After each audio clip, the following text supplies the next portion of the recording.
evening, Professor Raja. How are you? Good evening. I'm fine, thank you. So first, let me welcome you, Professor Raja, to OneAsia. Let me give you a small introduction of OneAsia. It is an NGO registered in Pune, Maharashtra, and its goals are to bring out the commonalities of Asian peoples. Cultural commonalities, and maybe forge solidarity sometime in a very distant future.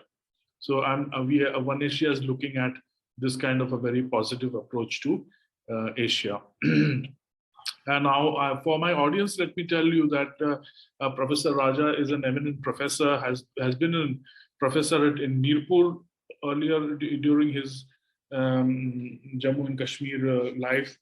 And then he's now in exile living in UK as a professor and chairman of National Equality Party, JKGBL.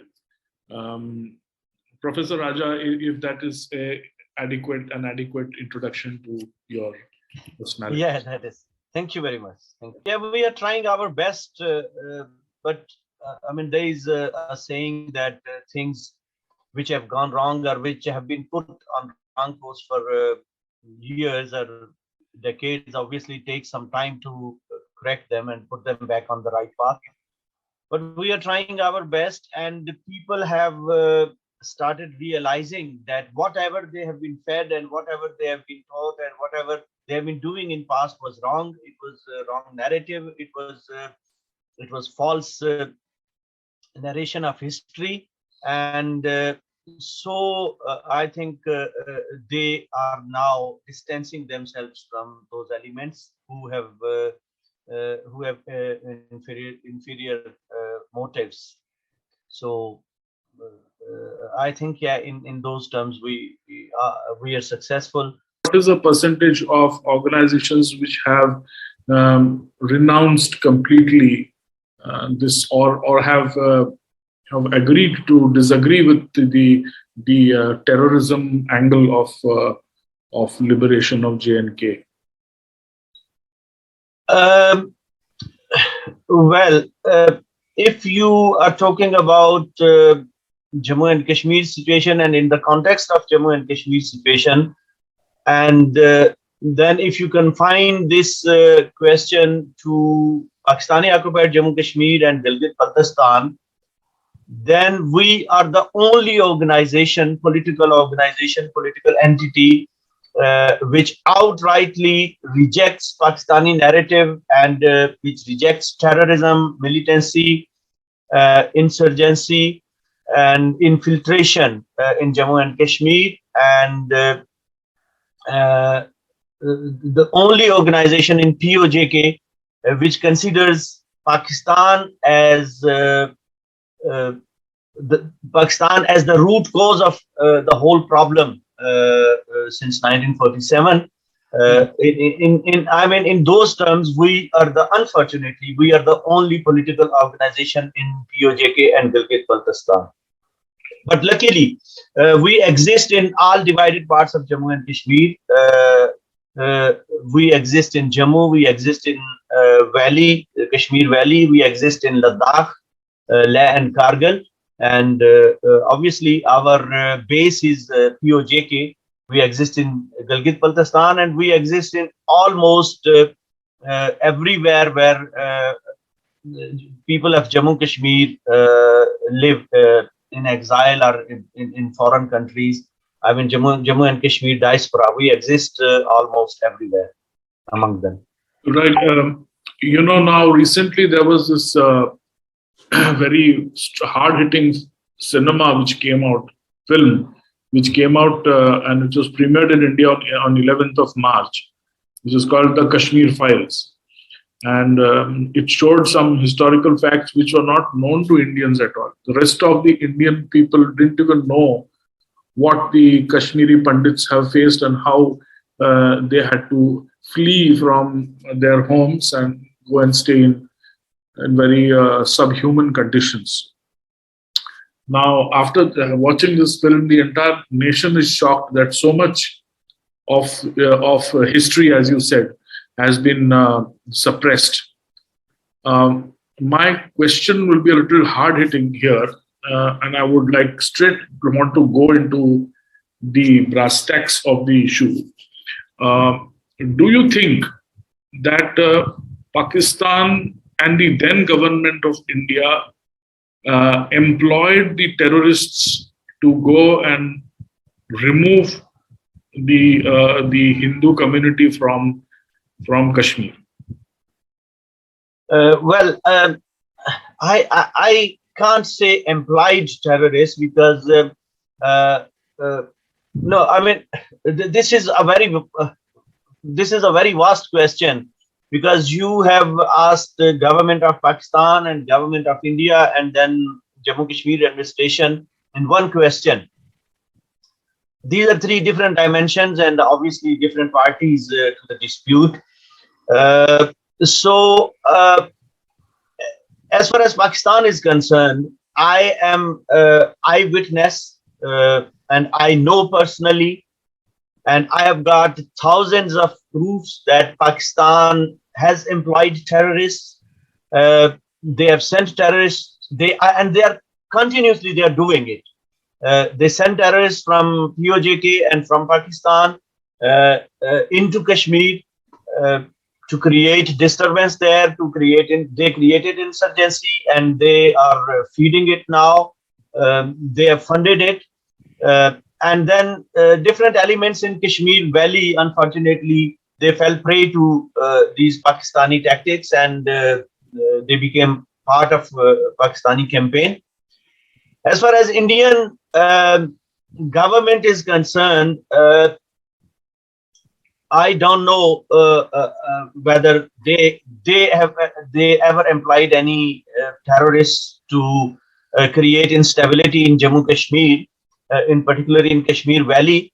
But I would say, this is my opinion, that Indian governments over the decades they have failed to deal with the situation as it should have been dealt, and they failed to understand the real nature of the conflict, and they failed to tackle it.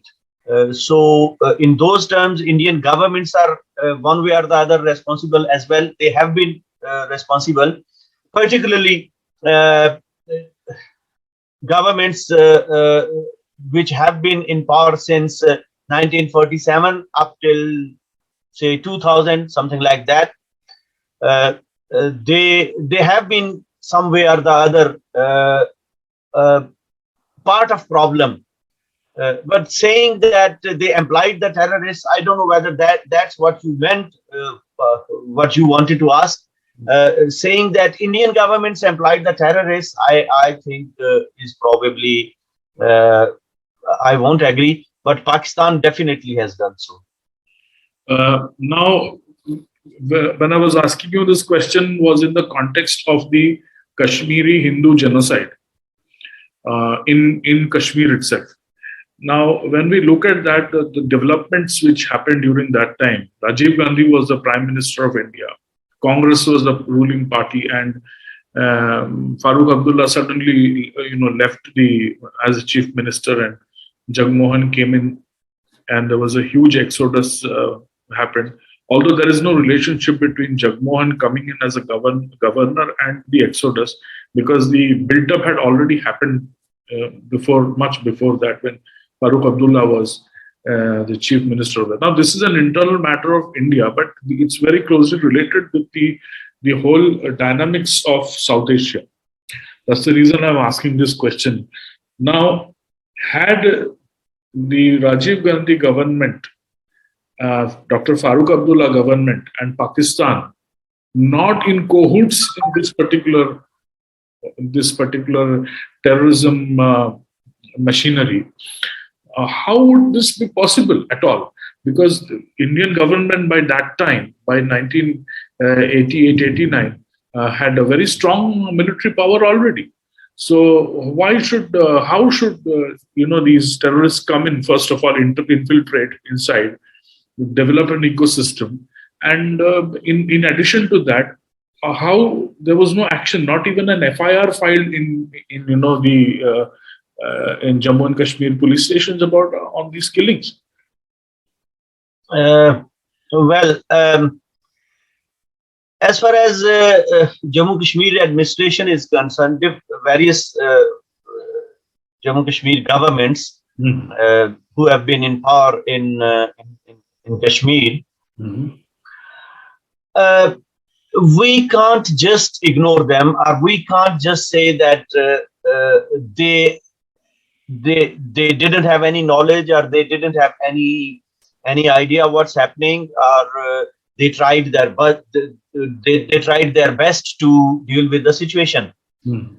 Up to what extent these governments have been involved in creating the problem? I mean, there is a problem, and sorting out that problem or dealing with that problem is one thing, and creating the problem is something else.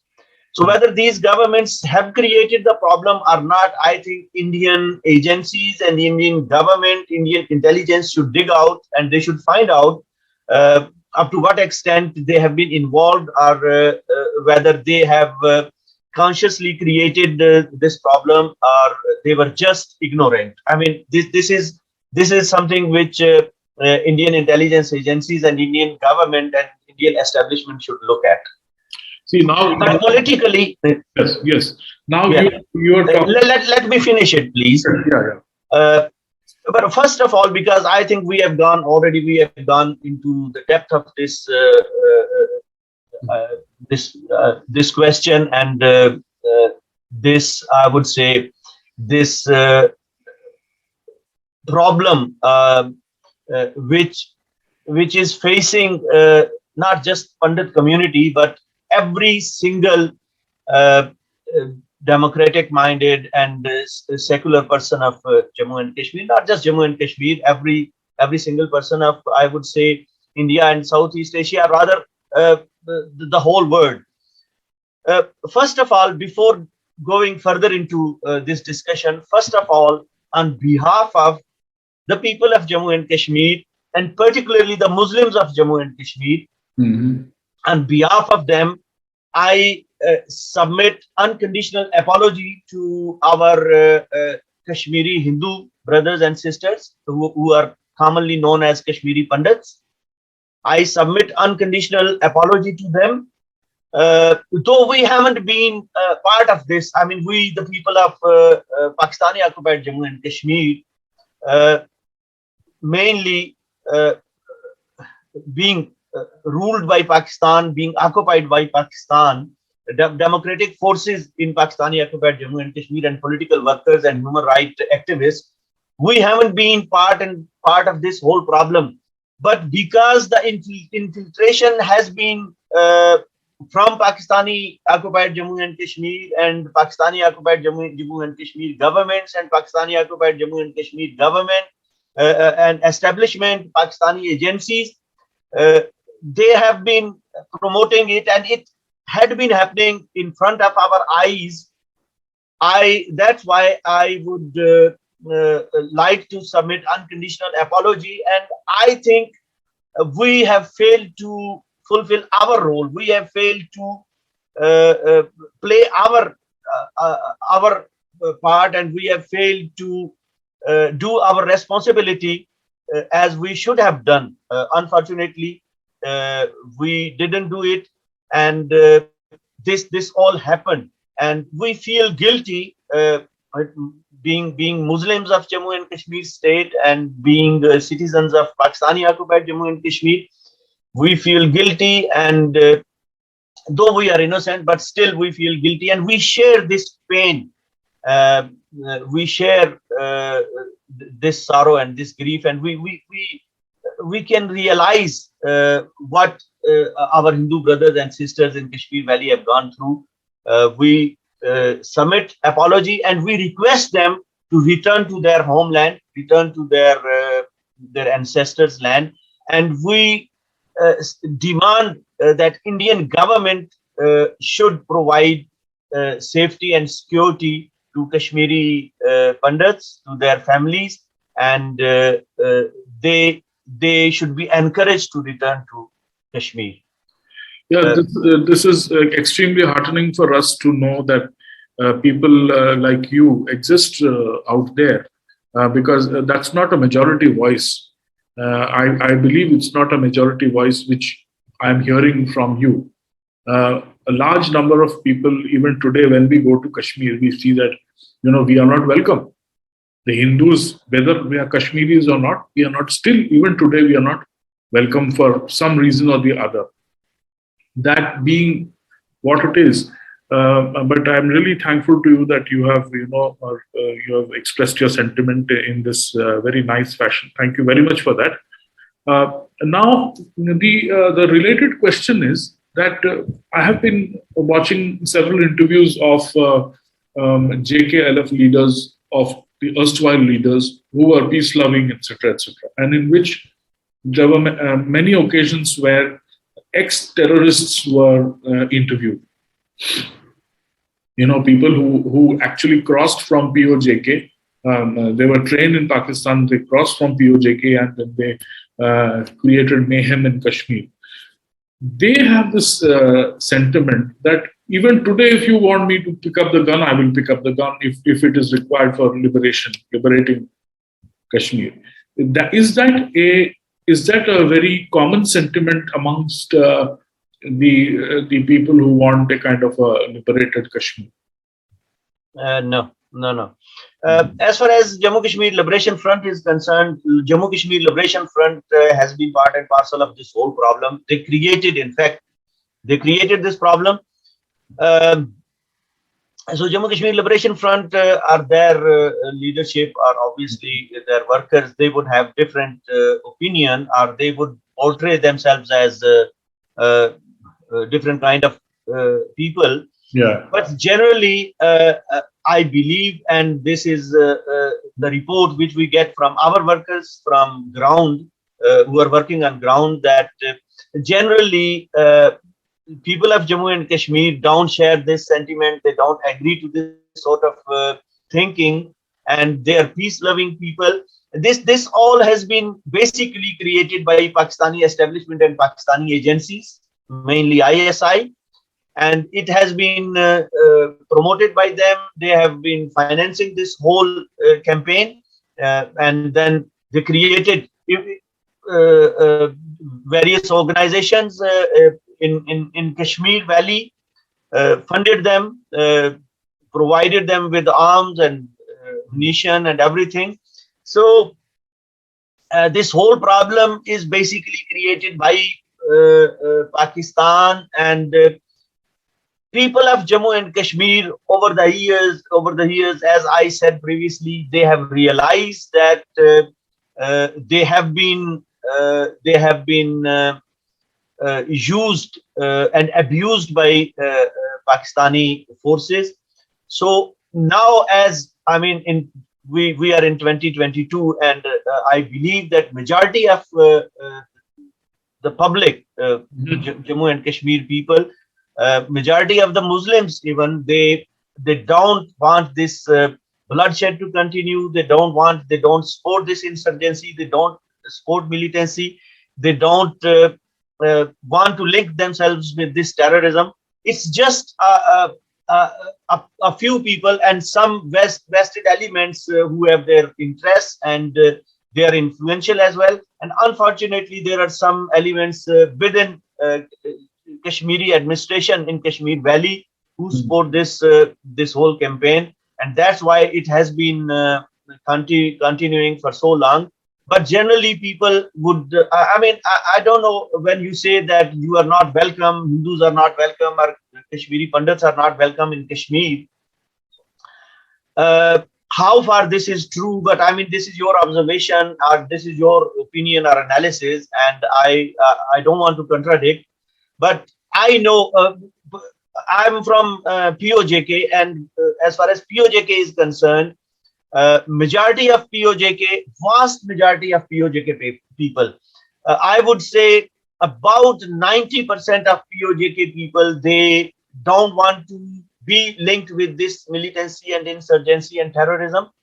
And over 70% people of Pakistani occupied Jammu and Kashmir, they don't want to stay with Pakistan. They don't like Pakistani occupation. They want to get independence from Pakistan. So I mean, this is, there have been many surveys. This is well calculated analysis and opinion which I am giving regarding Pakistani occupied Jammu and Kashmir.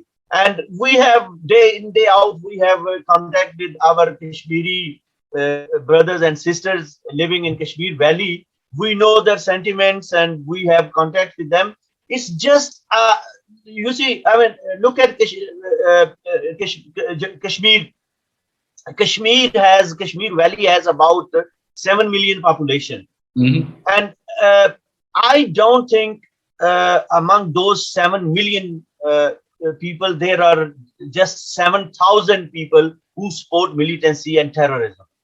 I don't think so. So it's just a very tiny minority among the people, but they have been empowered. They have got the resources, and they have got all the, they have been successful to establish their network, and they have been so powerful that they are still continuing their activities, but they are not supported by majority. This is my opinion. So, do you think that tomorrow, if there is an agreement between POJK and India, that they will come together and live peacefully, will peace exist? Do you think peace will exist between the when both the Kashmir suppose they get joined and they are part of India? This is very important question, and this needs very in-depth analysis as well. I think people of Jammu and Kashmir, I mean, it's not just people of Pakistani occupied Jammu and Kashmir. Unfortunately, people of whole Jammu and Kashmir, they have been betrayed by India as well. So we must look at this situation. I mean, let me, it will be, I mean, too long story, so I don't want to go into those details. Everybody knows this is history. Yes, yes. What happened in 1947 and how, I mean, Pakistan invaded us, our state, they occupied us, and then they divided us. Then India was given responsibility. India was invited through a written agreement. India was invited in Jammu and Kashmir to defend our state, to defend our people. Yes. Unfortunately, I think there is no doubt in it, and everybody would agree that India failed in that. India was given three responsibilities mainly in 1947 under the accession treaty. The first one was defense. The second one was foreign affairs, and then communications. Other than communications, India established and developed communications, and I mean, they developed roads and infrastructure and everything. I mean, that's fine. That was Indian need as well.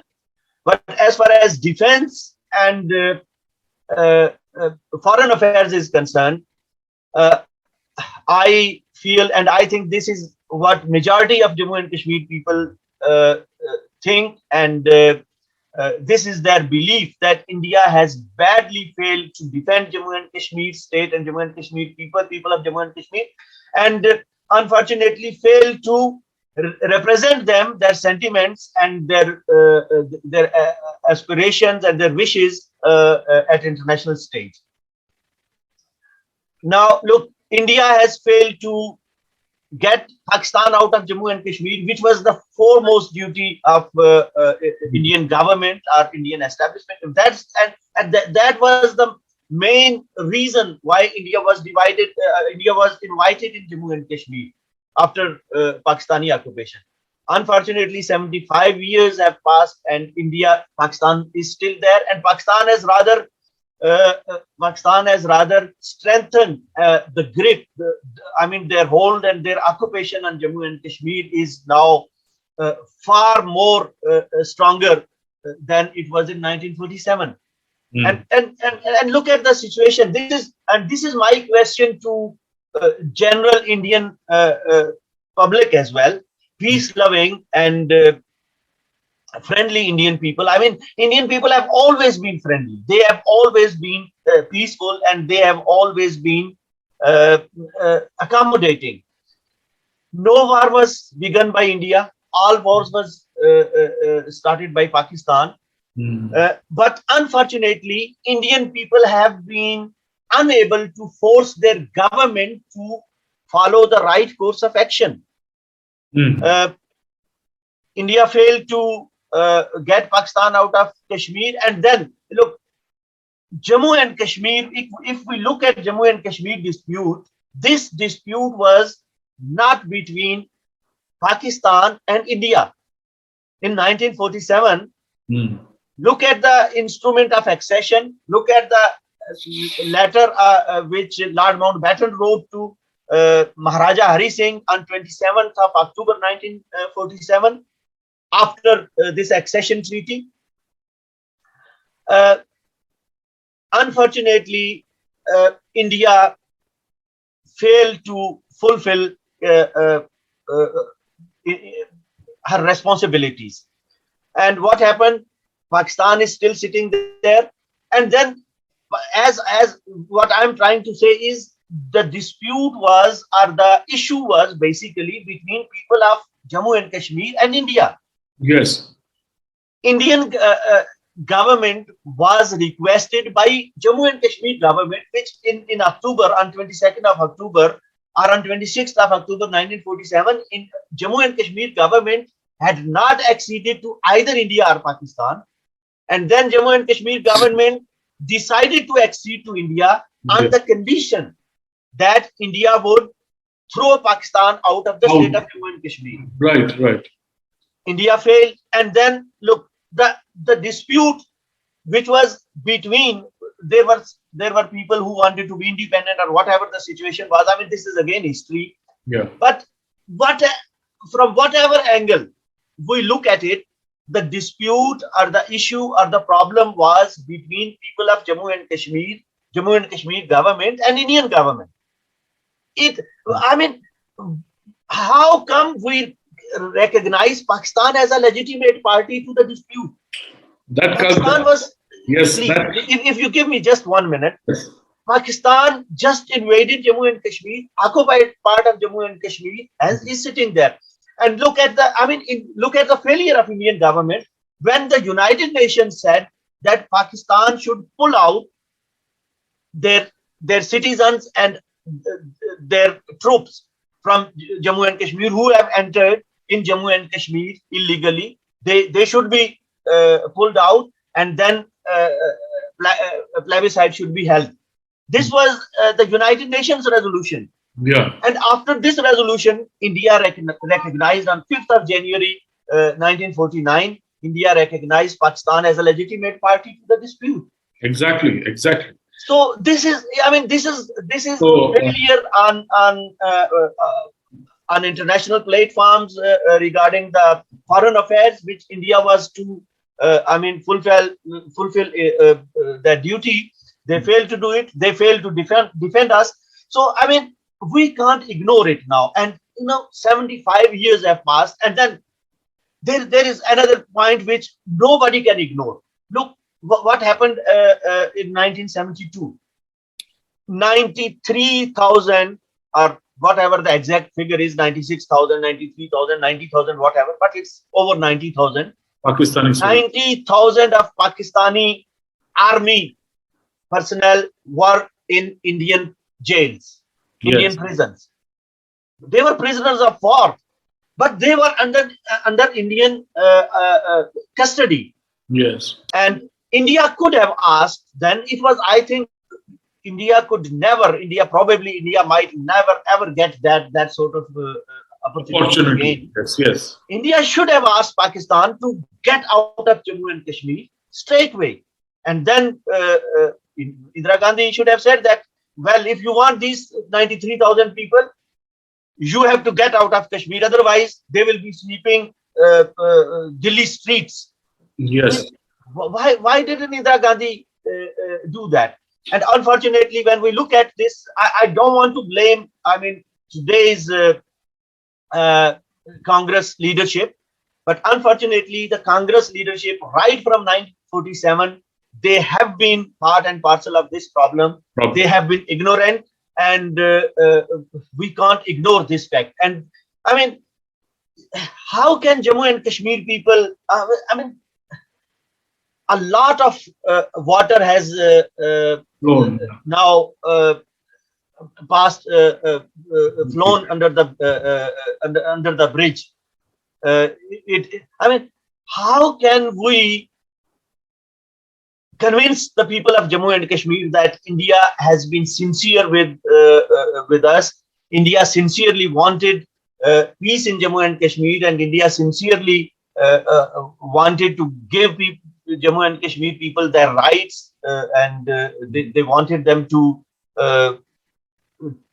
flourish, or they wanted them to live in peace and prosperity in their own homeland, when India accepted Pakistani occupation. So I mean, when we look at this, look